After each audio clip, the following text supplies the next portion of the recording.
व्यासपीठ पर बैठने वाले एक साधु की यह सच्ची घटना है। व्यासपीठ के ऊपर बैठकर साधु महाराज रामायण कथा सुनाते थे।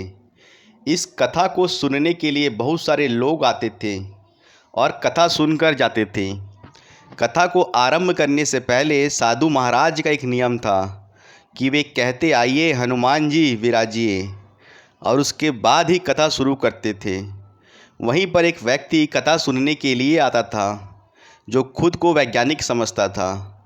जब कई बार साधु से यह बात सुनी होगी तो उसे लगा कि यदि साधु ऐसा कहते हैं तो क्या सचमुच हनुमान जी आते होंगे।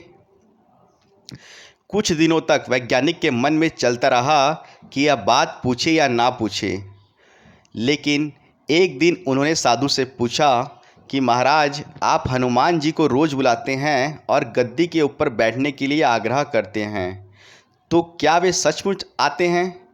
उसके बाद साधु ने कहा कि हाँ, जब राम कथा होती है तो हनुमान जी आते हैं और राम कथा सुनने के बाद ही वो वापस जाते हैं। अब वैज्ञानिक को तो सबूत चाहिए था, तो बोला, ऐसे बात नहीं बनेगी। यदि हनुमान जी आपके यहाँ पर आते हैं तो आपको सबूत देना होगा। हम कैसे मान लें कि हनुमान जी यहाँ पर आते हैं?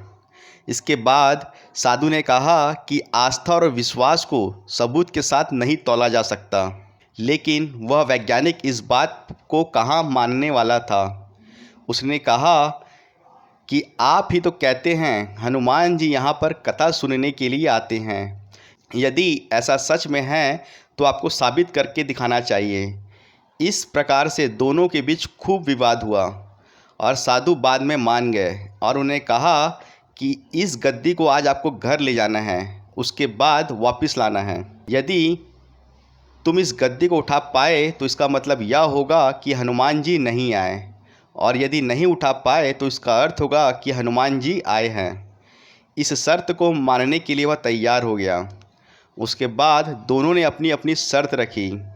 वैज्ञानिक ने कहा कि यदि मैं गद्दी को नहीं उठा सका तो वैज्ञानिक पद को छोड़कर आपसे दीक्षा ले लूँगा, और संत ने कहा कि यदि हनुमान जी नहीं आए तो मैं आपके यहाँ पर चपरासी का नौकरी करने लग जाऊँगा। इस तरह परीक्षा का नाम पूरे शहर के अंदर हो गया, और जो लोग कथा सुनने के लिए नहीं आते थे वो भी आज देखने आए थे। भक्ति, प्रेम और विश्वास की परीक्षा होने वाली थी। उसके बाद गद्दी वहाँ पर रखी गई और साधु बोले, आइए महाराज पधारिए।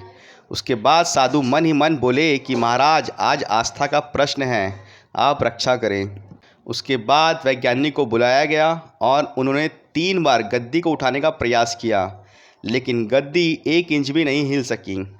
उसके बाद वैज्ञानिक साधु के पैरों में गिर पड़े और बोले, सचमुच आपकी भक्ति सच्ची है। श्रद्धा और भक्ति से जब हम किसी देव की आराधना करते हैं तो उसके अंदर बहुत अधिक शक्ति आ जाती है। तभी तो कहा गया है, मानो तो देव, यदि नहीं मानो तो पत्थर। जय जय श्री राम।